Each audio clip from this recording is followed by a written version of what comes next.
সবাই কেমন আছে? আশা করি সবাই ভালো আছে এবং সুস্থ আছে। তো অভিক মিত্র ব্লগস তোমাদের অনেক অনেক স্বাগত, অনেক ভালোবাসা। চলে এসেছি লাঞ্চে এসে ফার্স্ট আগে ভাতটা বসিয়ে নিলাম, তারপরে ঘরটা ঝাড়ু দিয়ে বাসনগুলো মেজে ঘরটা মুছে একটু বেগুন ভাজি করে নিলাম। আর ডিম ঝোড়াটা বাবানি করলো, আমি গ্যাসে করে নিলাম বেগুন ভাজিটা।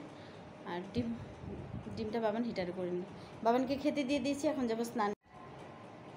বাবান খাচ্ছে ভাতটা, তো ভাতটা মেখে দিলাম, বাবান খাচ্ছে, ও খেয়ে নেক। দেখো ভাতটা মেখে একদম গোসাইয়ের মতো দিয়ে দিয়েছি। আলু ভাজা দিয়েছি, ডিম ঝোড়া দিয়েছি, বেগুন ভাজা দিয়েছি, আর ফুলকপি আলুর তরকারি দিয়ে ভাতটা মেখে দিয়েছি। মেখে না দিলে তোমার বাবান আবার খেতে পারে না, তো খেয়ে নেক বাবান খেয়ে নেক। আমি স্নানে যাই, তোমাদের দাদাভাই এখনও আসেনি। স্নান করে পুজোটা দিই, আমার হাতের বেশি সময় নেই, তো ভাবলাম কথা বলা হয়নি সকালবেলা, তো তোমাদের সাথে একটু কথা বলে তারপরেই স্নান করতে যাই। তো এখন রাখছি, পরে কথা হচ্ছে। আবার পরে কি আবার চায়ের সাথে দেখা হচ্ছে, তো এখন রাখি, পরে কথা হবে। হ্যালো ফ্রেন্ডস, তো চলে এসেছি ডিউটি থেকে। তোমাদের বলেছিলাম চায়ের সাথে দেখা করবো, চা রেডি, আর তোমাদের সাথে গল্প করতে চলে নি, গল্প না চাটা খেয়ে নিই। তো বাজারে চলে এসে পটাপট রান্নাও করতে হবে, হাঁপিয়ে গেছি। তো চলো চাটাকে খেয়ে নিই। বাবান রেডি, তোমাদের দাদা ভাই রেডি চা খাওয়ার জন্য। চায়ের সাথে আজকে ব্রেড চপ, আর কিছু না। মুড়ি যদি খায়, বিস্কুট খায়, কে কে খাবেন নেবে, আমি এটুকু নিয়ে বসলাম। তো চলো আগে খেয়ে নিই, তারপরে পরে কথা হচ্ছে আবার। হ্যালো বন্ধুরা, তো চা খাওয়া হয়ে গেছে, রান্না বসিয়ে দিয়েছি। রান্নাটা অনেক আগে বসে, তোমার ঘর বাহির সব উলি হয়ে যাচ্ছে, দেখো মনে হচ্ছে বৃষ্টি হবে। তো সেই কারণে লাইট সব বন্ধ করে বসেছিলাম কিছুক্ষণ, তো রাত্রি তো হয়ে যাচ্ছে, বলো রান্না করতে হবে। তো চলো কি রান্না করছি সব কিছু গুছিয়ে নিচ্ছি, এখন শুধু মশলাটা করে নেবো, তাহলে হয়ে যাবে। মাছগুলো ধুয়ে লবণ হলুদ মাখিয়ে নিয়েছি। এখানে মাটনটাকে ধুয়ে লবণ হলুদ তেল পেঁয়াজ রসুন দিয়ে মাখিয়ে রেখেছি, ম্যারিনেট করে রেখেছি, মশলা দেওয়া হয়নি। কড়াইটা বসিয়ে দিয়েছি, কড়াই এখনও তেল দিইনি, আগে মাছটা ভেজে নেব। রান্না খুব সাবধানে করতে হবে, প্রচণ্ড উলি উঠছে।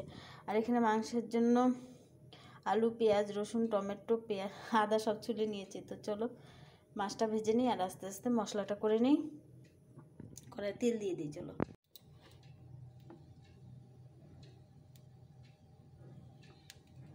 কড়াই তেলটা দিয়ে দিলাম, তেলটা গরম হয়নি। আর এই পাশে লাইটটা এখন বন্ধ করতে হবে, নাহলে আমি রান্না করতে পারবো না গো, এত উলে উঠছে। তো চলো তেলটা গরম হতে হতে মশলাটা করে নিই। মশলাটা করলে,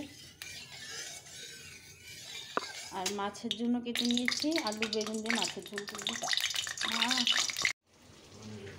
মাছের ঝোল হয়ে গেছে, নামিয়ে নিয়েছি, আলু বেগুন দিয়ে টমেটো দিয়ে মাছের ঝোল করে নিলাম। আর এখানে মাটনটা দেখো বসিয়ে দিয়েছি, কষাচ্ছি মাটনটাকে। তো মাটনটা কষানো প্রায় হয়ে গেছে।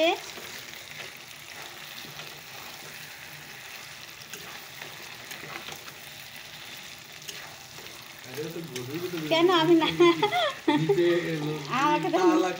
আমাকে নাড়তে দিচ্ছে না তোমার দাদাভাই, দেখো বলছে এত নেড়ো না। আমার একটা অভ্যাসটা খারাপ, আমি নাড়তেই থাকি। তো চলো,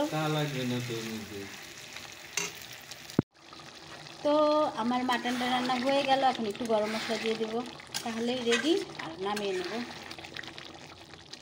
চলো একটু গরম মশলা দিয়ে দিই, বেটে রেখেছি, এটাকে আমি দিয়ে দিলাম। রেডি হয়ে গেল আমার মাটন, এখন শুধু ভাতটা করবো, তাহলে হয়ে যাবে। বাবার খিদে পেয়ে গেছে।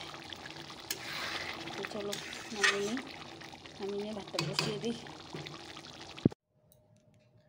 তো কী হচ্ছে বুঝতে পারছি না, আমি দুদিন থেকে যে কী হয়েছে আমি ভাবছি গেলে ভূমিকম্প হচ্ছে নাকি। তো সবাই ঘুমিয়ে পড়েছে, আমি শুধু একা জেগে আছি। চলো বিছনাটা করে ঘুমিয়ে পড়ি, কেউ এখনো মশারি টানানো হয়নি, মশারি টানিয়ে নিয়ে ঘুমিয়ে পড়ি। তো সবাইকে আজকের মতো গুড নাইট বলবো, সবাই ভালো থেকো সুস্থ থেকো সাবধানে থেকো। কালকে আরেকটা নতুন ব্লগ নিয়ে সবার সাথে দেখা হচ্ছে। Good night, tata, by.